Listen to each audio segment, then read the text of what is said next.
remember the day they looked at me, their eyes cold and dismissive, like I was nothing more than a mistake they had to clean up.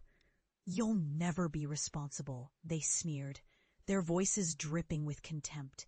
It was a cruel joke.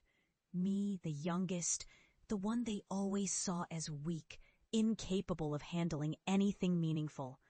I was just a kid then, drowning in their mockery, feeling smaller with each insult.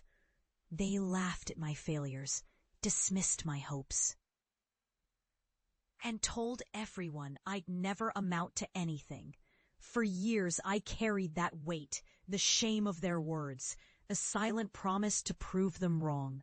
I worked tirelessly, building something out of nothing. I scraped together every dollar, took on every job, fought through setbacks that would have broken others.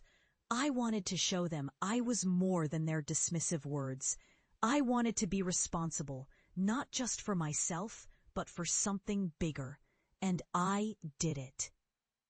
I funded my own education, started a career, and slowly, quietly, I built a life that had nothing to do with their judgments. I didn't seek their approval, but I knew someday I'd return, not as the broken sibling they once mocked, but as someone who finally proved their doubts wrong. Years passed. I heard their voices, their doubts, but I kept my distance, until one day I received a call, an invitation to a family dinner. I hesitated, then accepted. I arrived to a modest house.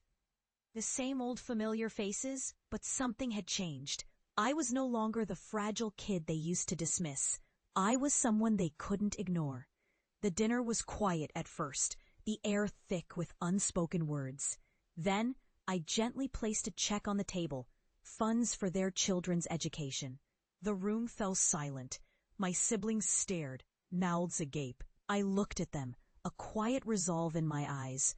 "I don't need your approval anymore," I said softly. "But I want you to know everything I am, everything I've become, I owe to my own fight. I proved I could be responsible. I proved I could rise above your doubts. And now I'm here, not to boast, but to remind you that sometimes the biggest victories are the ones you never see coming." They looked away, uncomfortable, humbled. But I felt a quiet peace settle over me. I had returned, not to seek validation, but to show that I had finally become the person I was always meant to be. And in that moment, I knew I'd won, not just in their eyes, but within myself.